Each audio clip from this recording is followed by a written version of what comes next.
हरे कृष्णा। आप सभी का दिन शुभ हो। अब सुनिए आगे का अध्याय। जैसा कि आप जानते हैं कि जलंधर की आज्ञा मिलने पर दैत्यों ने द्रोणाचल पर्वत, जिस पर अपार संजीवनी बूटियां थी, जिनका प्रयोग करके देवगुरु बृहस्पति सभी देवताओं को जो कि युद्ध में मारे जाते थे उन्हें पुनर्जीवित कर दिया करते थे। तो जब दैत्यों को जलंधर ने आज्ञा दी कि द्रोणाचल पर्वत उठाकर समुद्र में फेंक दो, तो दैत्यों ने वह संपूर्ण द्रोणाचल पर्वत उठाकर समुद्र में फेंक दिया। इसके बाद देवगुरु बृहस्पति जी जब दोबारा युद्ध आरंभ हुआ तो एक बार फिर से संजीवनी बूटी लेने के लिए द्रोणाचल पर्वत पर गए, लेकिन वहां पर पर्वत नहीं था। तो देवताओं का संहार होते हुए देखकर देवगुरु बृहस्पति घबरा गए।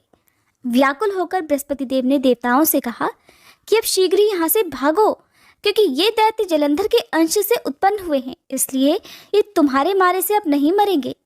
देवगुरु बृहस्पति जी की ये बात सुनकर सभी देवता घबरा गए और भयभीत होकर भागने लगे। जब समस्त देवता दसों दिशाओं में भागकर छिपने लगे, तब दैत्यराज जलंधर ने जीत के नगाड़े बजवाते हुए अमरावती नगरी में प्रवेश किया। देवताओं के भाग जाने पर इंद्र की राजधानी अमरावतीपुरी शुंभ और निशुंभ के अधिकार में सौंपकर जलंधर देवताओं का पीछा करने के लिए सुमेरु पर्वत की ओर चल दिया। इंद्रादि सभी देवता दैत्यराज जलंधर को अपनी ओर आता हुआ देखकर भगवान विष्णु की स्तुति करने लगे। वे नतमस्तक होकर विनीत भाव से बोले, हे मच्छ कच्छ आदि अनेक रूप धारण करके अपने भक्तों के दुखों को मिटाने वाले, हे सारी सृष्टि का पालन और संहार करने वाले, शंख चक्र गदा और पद्म को धारण करने वाले हे प्रभु, आपको बारंबार नमस्कार है। हे लक्ष्मी रमणा, हे दैत्यों का नाश करने वाले, हे पीतांबरधारी, हे शरणागतों के रक्षक, आपको नतमस्तक नमस्कार है। जलंधर नामक दैत्य से पीड़ित होकर हम देवताओं के समस्त संतापों को हरने वाले, हम चंद्र सूर्य दो नेत्रों वाले आपको नमस्कार करते हैं। जो कोई भगवान की इस संकट नाशक स्तुति को पढ़ता है, उसके समस्त संकट भगवान स्वयं दूर कर देते हैं। सो हे राजा पृथु, भगवान देवताओं की स्तुति सुनकर और उनके महान दुखों को देखकर शीघ्रता से उठकर और गरुड़ पर सवार होकर जाने लगे। तब महालक्ष्मी जी ने पूछा कि हे प्रभु, आप कहाँ जा रहे हैं? तब भगवान विष्णु ने उत्तर दिया कि तुम्हारे भाई जलंधर के भय से भयभीत तथा पीड़ित देवताओं की सहायता करने को मैं जा रहा हूँ। प्रभु की ये बात सुनकर लक्ष्मी जी कहने लगी, भगवान, मैं तो आपकी परम प्रिय हूँ, फिर आप मेरे भाई को कैसे मार सकते हैं? भगवान ने कहा, देवी, शंकर जी से उत्पन्न और ब्रह्मा जी के वचन के कारण हम जलंधर को कदापि नहीं मारेंगे। लक्ष्मी जी को इस प्रकार समझाकर शंख चक्र और खड्ग लेकर भगवान विष्णु जलंधर से युद्ध करने के लिए युद्ध भूमि में पहुंच गए। उस समय बहुत से दैत्य गरुड़ के पंखों के वेग से ही मारे गए। पवन से पीड़ित दैत्यों को देखकर जलंधर को अत्यधिक क्रोध आ गया और वह स्वयं भगवान विष्णु के सामने युद्ध करने को आ गया। उस समय जलंधर और भगवान विष्णु में घोर युद्ध हुआ। उस समय बाणों से आकाश ढक गया। तब भगवान विष्णु ने जलंधर के रथ का ध्वज, छत्र और बाण काट डाले और रथ के सभी घोड़ों को भी मार डाला। ये देखकर जलंधर ने गरुड़ के मस्तक पर गदा से जोरदार प्रहार किया, जिससे गरुड़ देव मूर्छित हो गए। तब भगवान विष्णु ने अपनी तलवार से जलंधर की उस गदा को ही काट डाला। इसके बाद तो जलंधर और भगवान विष्णु में कई वर्षों तक मल्ल युद्ध होता रहा। जलंधर और भगवान विष्णु के इस घनघोर युद्ध को देखकर सारा ब्रह्मांड भयभीत होकर कंपायमान हो गया था। अंत में भगवान विष्णु ने कहा, हे दैत्यराज, तुम्हारा और हमारा युद्ध ठीक नहीं, क्योंकि तुम लक्ष्मी जी के भाई हो। तब जलंधर कहने लगा, अगर आप प्रसन्न हैं तो मैं आपसे ये वरदान मांगता हूँ कि आप लक्ष्मी जी और गरुड़ सहित मेरे घर में ही निवास करें। ये सुनकर भगवान विष्णु लक्ष्मी जी और गरुड़ सहित उसके यहाँ रहने का वचन देकर चले गए।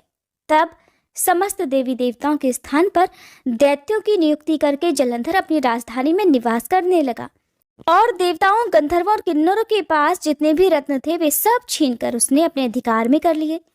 निशुंभ को शासन करने के लिए पाताल में भेज दिया। वहां पहुंचकर निशुंभ ने शेष आदि नागों को अपने वश में कर लिया। इस प्रकार जलंधर देव, यक्ष, किन्नर गंधर्व और मनुष्य सबको अपनी प्रजा बनाकर पुत्र के समान और धर्म की नीति से उनका पालन करते हुए त्रिलोकी पर शासन करने लगा। ये कथा सुनाकर देवर्षि नारद ने कहा, हे राजा पृथु, एक समय भगवान का दर्शन करने और जलंधर का वैभव देखने के लिए हम भी उसकी राजधानी में गए थे। जलंधर की राजधानी की यात्रा का वर्णन करते हुए देवर्षि नारद ने कहा, नारायण नारायण। हे राजा पृथु, जलंधर ने वहां पहुंचने पर तो हमारा बहुत आदर सत्कार किया। वह भक्ति भाव और श्रद्धा से हमारा पूजन करके विनती करने लगा। कहने लगा, महाराज कहिए, आपका आगमन किस अभिप्राय से हुआ है और मेरे लिए क्या आज्ञा है। तब हमने उससे कहा कि दैत्यराज, मैं कैलाश पर्वत पर गया था। वहां शिवजी और पार्वती जी का वैभव देखकर मैं तो चकित रह गया। अब तीनों लोगों का भ्रमण करते हुए मैंने यहाँ आकर आपकी समृद्धि देखी है। आपकी और शिवजी की समृद्धि और वैभव में किसी प्रकार का कोई अंतर मुझे नजर नहीं आता, परंतु तुम्हारा वैभव स्त्री रहित है।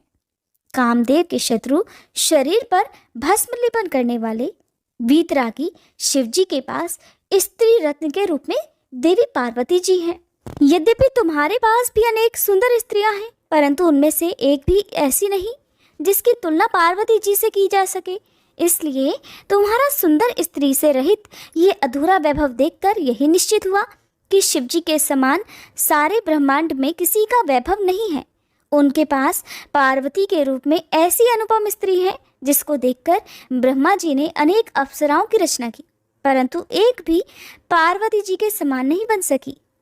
नारद जी ने आगे राजा पृथु से कहा, हे राजन, मैं तो केवल इतनी बात कहकर वहां से चला आया, परंतु पार्वती जी की अपूर्व सुंदरता की बात सुनकर जलंधर कामदेव के ज्वर से पीड़ित हो गया। दरअसल भगवान की इच्छा से ही देवर्षि नारद जलंधर के पास यह सब कुछ कहने के लिए गए थे। देवर्षि की बात सुनकर उसने उसी समय राहु को बुलाकर कहा कि तुम अभी कैलाश पर्वत पर जाकर शिव को हमारी आज्ञा सुनाओ। तुम शिव से कहना कि त्रिलोकी के राजा अति पराक्रमी जलंधर ने आज्ञा दी है कि 3 लोक के नाथ और सभी रत्नों के स्वामी जलंधर के होते हुए तुम शमशानवासी और नरमुंडों की माला धारण करने वाले जटाजूटधारी अवधूत के पास पार्वती जैसी परम सुंदर स्त्री शोभा नहीं देती। तीनों लोकों का स्वामी होने के कारण सभी रत्नों पर मेरा अधिकार है। क्योंकि पार्वती स्त्री रूप में रतन है, अतः वह मेरे पास ही शोभित हो सकती है। दैत्यराज जलंधर की आज्ञा पाकर राहु उसी समय चंद्रमा के समान उज्जवल कैलाश पर्वत पर जा पहुंचा और अपनी भयानक दृष्टि से दैदीप्यमान कैलाश पर्वत को काला कर दिया। तब भगवान शिव के द्वारपाल नंदी द्वारा शिव जी के सन्मुख उपस्थित किए जाने पर राहु ने दैत्यराज जलंधर की उपरोक्त आज्ञा सुना दी। राहु की ये बात सुनते ही भगवान शिव की दोनों भ्रकुटियां कमान के समान गुस्से से तन गई। तब उनकी भौं से एक अति भयंकर पुरुष उत्पन्न हुआ जो सिंह के समान मुंह वाला था। उसके लाल लाल अग्नि के समान विकराल नेत्र थे और उसके सारे शरीर पर बड़े बड़े बाल खड़े हुए थे। उत्पन्न होते ही वह भयंकर मनुष्य विकराल मुख फैलाकर राहु को खा जाने के लिए आगे बढ़ा।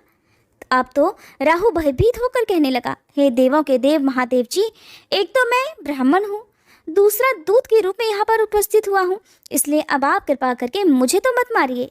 राहु की ये बात सुनते ही भगवान शंकर ने उसे आकाश में फेंक दिया। तब वह भयंकर पुरुष शिव जी के पास आया और अत्यंत विनम्र भाव से भगवान शिव से कहने लगा कि हे महादेव, मैं भूखा हूँ, कृपया मुझे कुछ खाने को दीजिए। तब शिव जी ने कहा, तुम अपने हाथ पैरों को खा जाओ। शिव जी की आज्ञा पाते ही वह विशालकाय मनुष्य अपने हाथ और पैरों सहित अपने सारे धड़ को खा गया। जब केवल मुंह ही शेष बचा तब भगवान शंकर ने प्रसन्न होकर उससे कहा कि तुमने मेरी आज्ञा का पालन किया है, इसलिए आज से तुम संसार में कीर्ति मुख के नाम से जाने जाओगे और आज से मैं तुम्हें अपना द्वारपाल नियुक्त करता हूँ। पहले पूजा तुम्हारी होगी, उसके बाद में हमारी होगी। तुम्हारी पूजा के बिना हमारी पूजा निष्फल ही रहेगी। उधर शिवजी के द्वारा आकाश में फेंका गया राहु बर्बर देश में जाकर गिर गया। राहु की ऐसी दशा सुनकर जलंधर अत्यंत क्रोधित हुआ और शिवजी से लड़ने के लिए दैत्यों की 1 करोड़ सेना लेकर अपने पुर से बाहर निकला। इसी समय उसके सामने से एक आंख वाले दैत्य गुरु शुक्राचार्य और अंग भंग राहु को उसने आते हुए देखा। इसके अलावा और भी अनेक अपशगुन हुए, परंतु उन्हें देखकर भी वह रुका नहीं। वह अपार दैत्य सेना सारे आकाश में बादलों की तरह छा गई।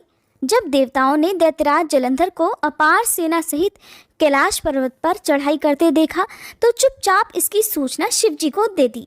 समाचार पाते ही शिवजी महाराज ने विष्णु भगवान का स्मरण किया और भगवान विष्णु स्मरण करते ही उनके सामने उपस्थित हो गए।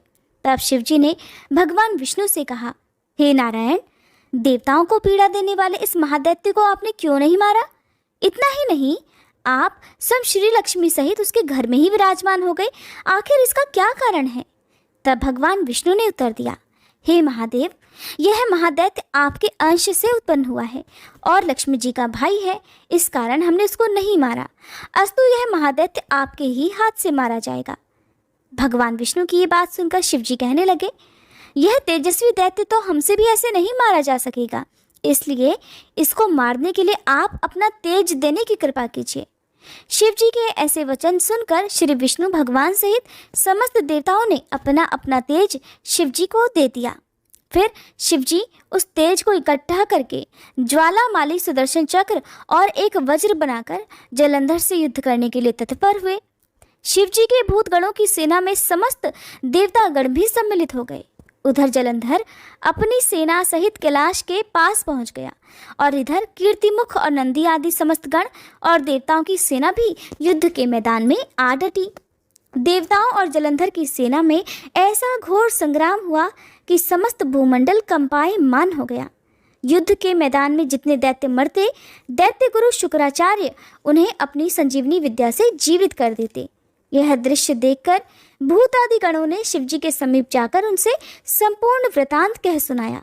तब शिवजी ने कंदरा के समान मुख वाले महाभयंकर लाल जंघा नामक एक कन्या अपने मुख से उत्पन्न की और वह कन्या हुंकार मारकर दैत्यों को अपने मुख में डालते हुए श्री शुक्राचार्य जी को उठाकर आलोप हो गई।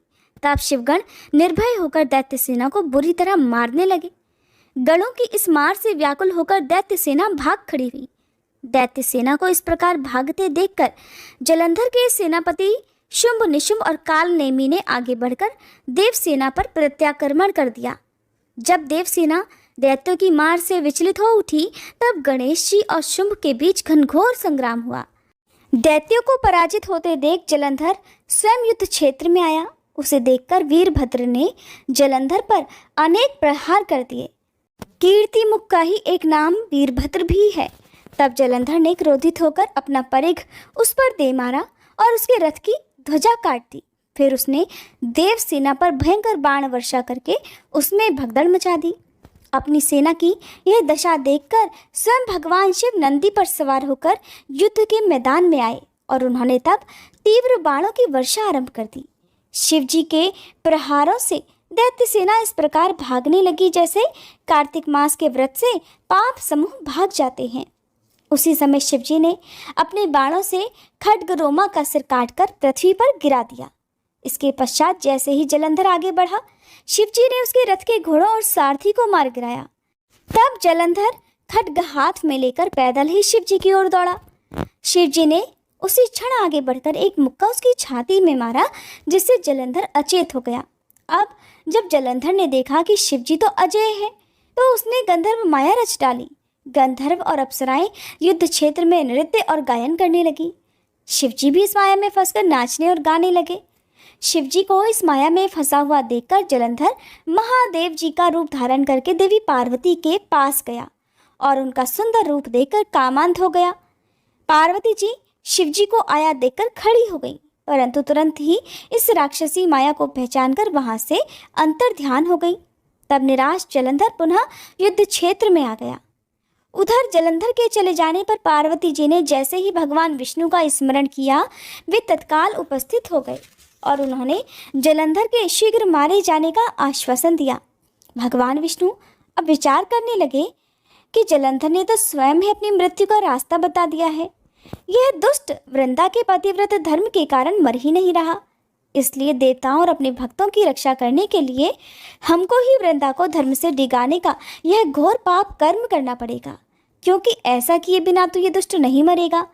इतनी ही देर में शिवजी भी राक्षसी माया से मुक्त हो गए और जलंधर को आया देखकर उस पर बाण वर्षा करने लगे। इसके बाद जो कुछ भी हुआ उसका वृतांत आप आने वाले अध्याय में सुनिएगा।